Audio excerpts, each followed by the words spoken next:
Can't handle a regular mouse, huh? Do you need a special mouse to soothe your delicate little gamer hands? Retailing for $91.99 and released in 2023, the Lamzu Thorn is a super light asymmetrical gaming mouse that has a specific shape that's reminiscent of another brand for a significantly cheaper price. And before we begin, here's my standard disclaimer. Lamzu sent me this mouse to review, but has no editorial control over my content. Everything you're about to hear are my own thoughts and opinions. Lamzu always has great packaging. Their boxes come inside a sleeve with all the important information displayed on the outside of the box. The box opens up like a book, and Lamzu always includes flavor text about the mouse here. Inside the box, we'll find a velvet bag, USB adapter, and an angled USB Type-C to USB Type-A cable. Additional PTFE skates, a dust cover, textured grips, 2.4 GHz wireless USB dongle, and the Lamzu Thorn mouse. I really like all the additional goodies that Lamzu includes, especially the PTFE skates and the dust cover. The mouse is coated in a matte white finish, complemented by the black accents on the side switches and mouse wheel. It features a total of 5 buttons with a DPI selector located on the bottom of the mouse. The coating, it feels very smooth. It's not textured or anything like that. If you're someone who doesn't like a smooth feeling mouse, then you might find yourself reaching for those textured grips that the mouse came with. The shape of the mouse is asymmetrical. Sorry, lefties. It has an ergo hump on the left side of the portion of the shell. It certainly feels inspired by the Razer DeathAdder in my opinion, except for $60 cheaper. The Lamzu Thorn is in the super light class of mice, clocking in at 52 grams. The mouse measures 119 millimeters long by 62 millimeters wide by 38 millimeters at the tallest point. For all my Freedom Unit friends, that's 4.69 inches by 2.44 inches by 1.5 inches. I wouldn't exactly classify this as a mini mouse because of the ergo bump. If anything, it's like a chubby mini mouse. Here it is next to a GPX Superlight and Razer DeathAdder for comparison. I didn't find myself switching grips with this mouse when I was using it. It was very comfortable to use with all the games I regularly play, from the slower paced games like PUBG all the way to the faster games like Apex Legends and Overwatch 2. It does feel like more of my hand is making contact with the Thorn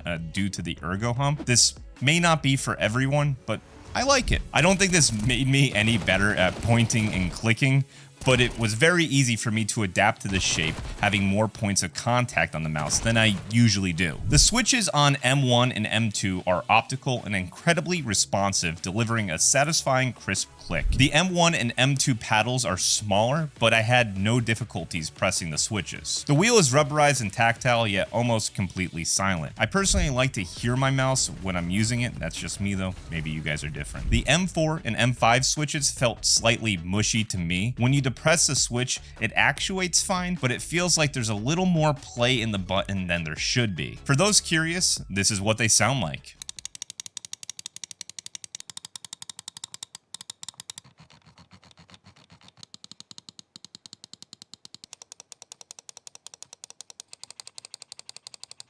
One of the coolest things I think Lamzu does is a Swiss cheese and weight relieve the shell and PCB of the mouse. On the inside of the mouse, we'll see that Lamzu has relieved the PCB to make the mouse as light as possible. The mouse has a very good balance to it, and this is most likely due to the positioning of the battery in the rear of the mouse. It's held in place with double-sided sticky tape. The sticky tape is actually visible from the outside of the mouse, and it's one of the things I don't like about it. And it's not because it's visible. Since the tape has some tact to it, it picks up anything that's on your mouse pad, including any pet dander. If you have any pets, you may want to use the provided dust cover. You should expect about 50 to 60 hours of battery life on the Lamzu Thorn. The website says long battery life, but I'm begging you guys. This is the third video I've brought it up. Please update the website to list real world time on the battery.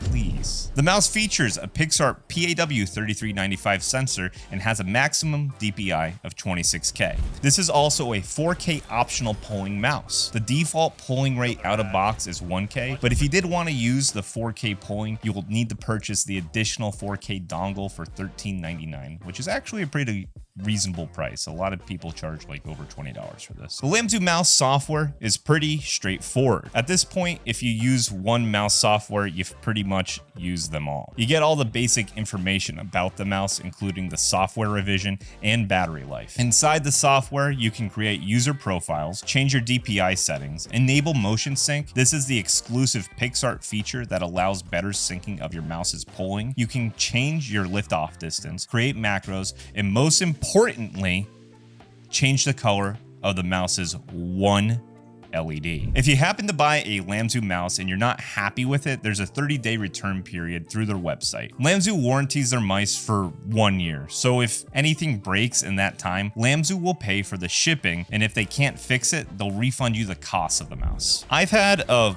lot of fun using this mouse. I see this as a budget-friendly alternative to the Razer DeathAdder. Review right here in case you're curious. I would recommend this mouse to any gamers who are looking for either a DeathAdder replacement or an affordable Ergo mouse. I want to say again how impressed I am with the actual weight relieving of everything through the mouse, the shell and the PCB. You can certainly tell the engineers at Lamzu worked very hard to find any area of the mouse where they could shave off a gram or two. Thank you for watching. As always, I hope you learned something, and until next time, GG.